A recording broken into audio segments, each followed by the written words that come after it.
Subcommittee will come to order.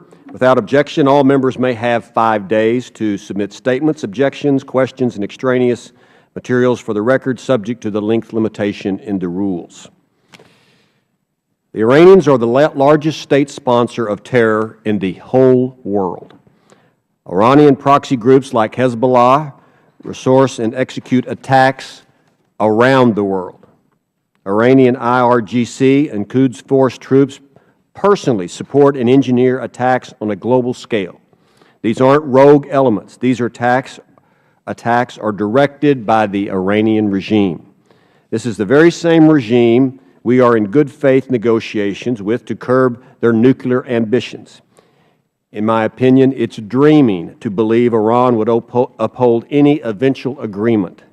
If sanctions are ultimately lifted through the ongoing negotiations, they should only be sanctions that have to do with Iran's nuclear program. Sanctions put in place for its terrorist activity, although minimal in my opinion, should never be lifted. Iranian-backed terror plots are a threat to everyone. In 2011, the Iranians plotted to assassinate the Saudi ambassador to the United States in Washington, D.C. That plot, unfortunately, was uncovered and stopped before it could be carried out.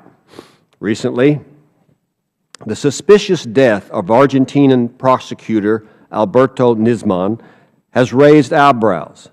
Nisman was found dead one day before he was about to reveal details of Iran's involvement in the 1994 bombing of a Jewish community center in Buenos Aires that killed 85 people. Ironic timing, it seems. Given Iran's previous behavior abroad, I believe Nisman's death should be thoroughly investigated to see if the Iranians were involved in that episode. In Yemen, Houthi rebels overthrew the government with support of, guess who? The regime in Tehran. Iran has long supported Houthis against Yemen's Sunni tribes.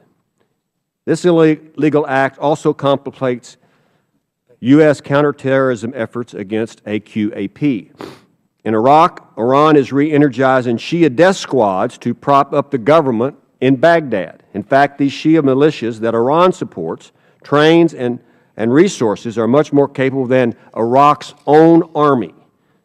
There are reports that Iraqi army units are being led by these Shia militia commanders controlled by Iran. Even though Maliki is gone, the new Iraqi Prime Minister, al-Ubaidi, doesn't seem to be trying to distance himself from Iranian control. And Iranian hands are also in the mischief. They have created mischief all over the attacks and murders of freedom fighters in Camp Liberty and Camp Ashraf.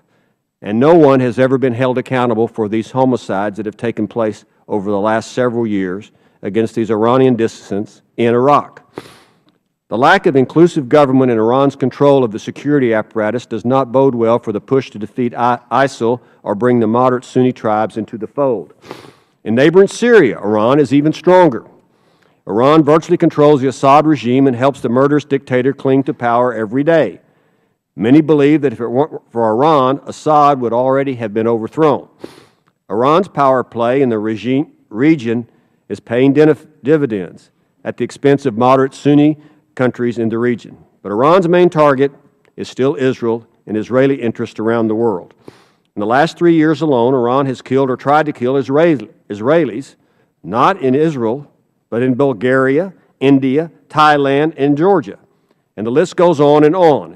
It is truly a worldwide assault on Israel. Iran must be held accountable for its state sponsorship of acts of terror.